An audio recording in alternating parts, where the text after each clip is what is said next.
Okay, so in this fragment, basically, we are covering up the chain rule.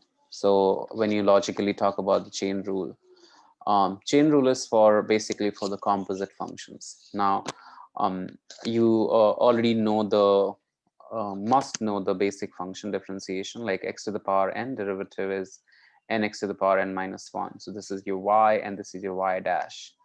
If I have sine x function, the derivative is, let's say, cos x function is negative sine x. If I have e to the power x function, it is e to the power x. When I have ln x, it is 1 over x.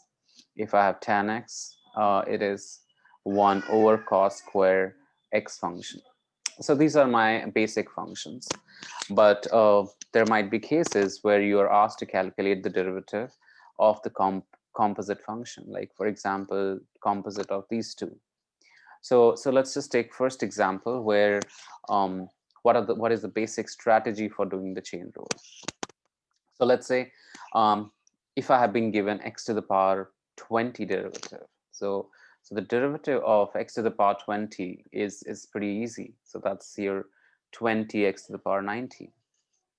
But suppose now if I have been asked to calculate the derivative of um, let's say x squared plus 5x plus 30 whole to the power of 20.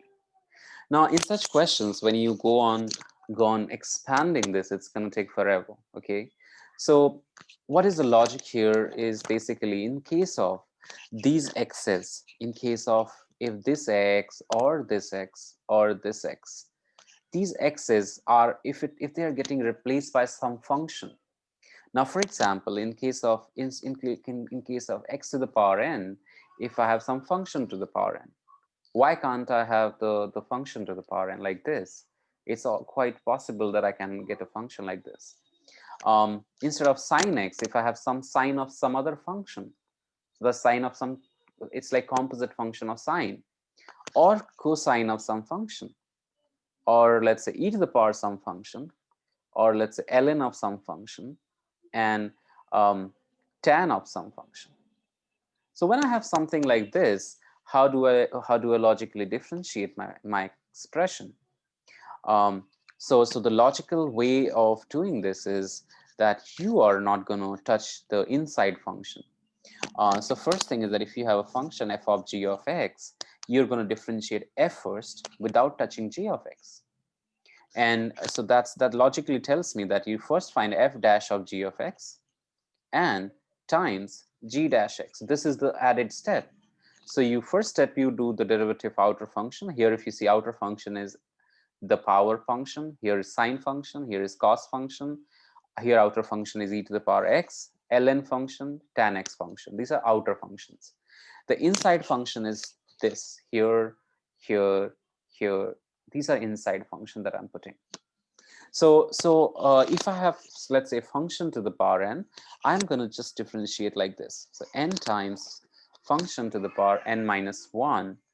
Like, I didn't touch inside. If you see clearly, I didn't touch g of x here.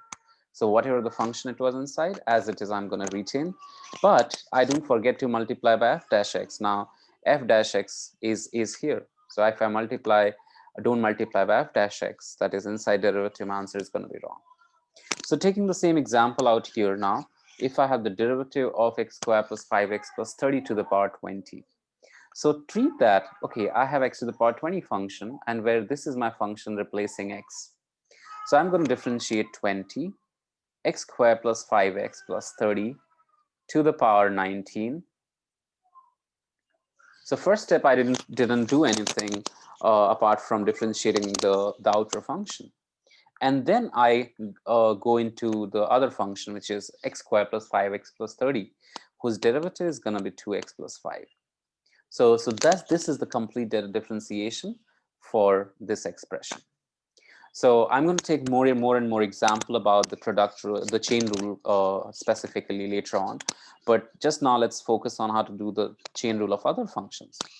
So if I have sine of some function, I can simply say, okay, sine derivative is cos here.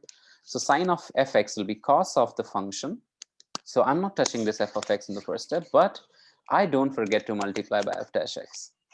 So a relevant example that I can give you is if I have been given, let's say, to differentiate sine of x square, let's say sine of x square plus 4x.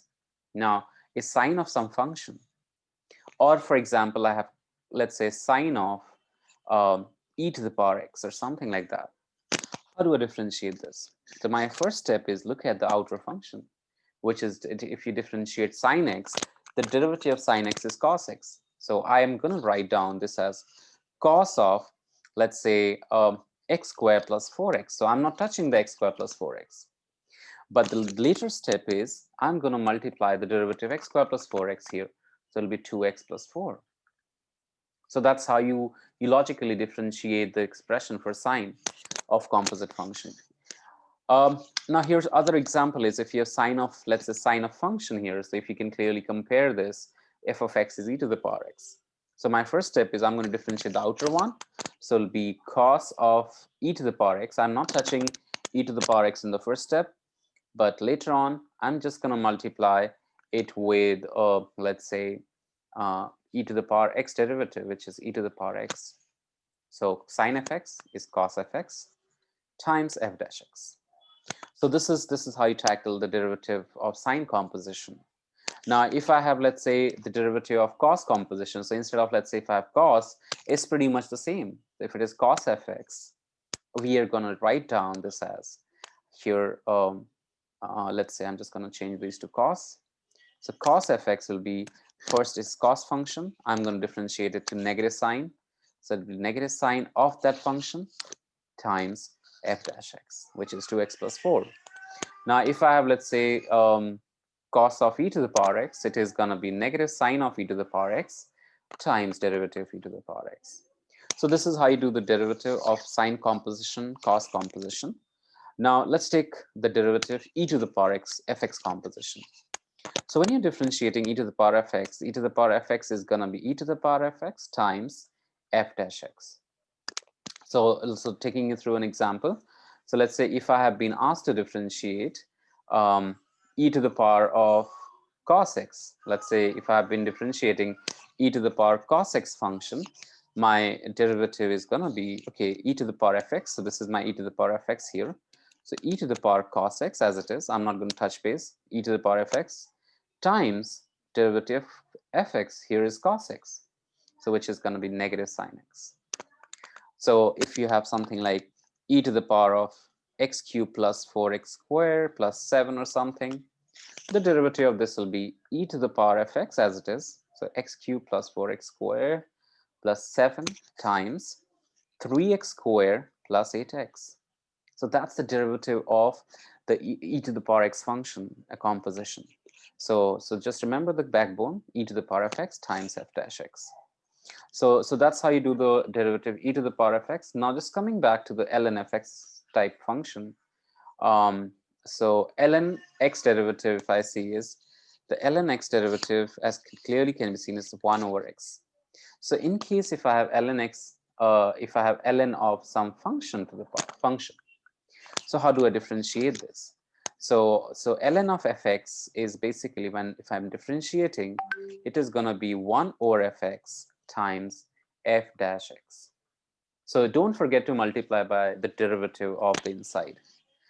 Even here, when I do tan fx, so tan fx is going to be 1 over cos square fx times f dash x. So this is the moral of the story here, is that if x has been replaced by fx, you multiply. So these terms remain the same.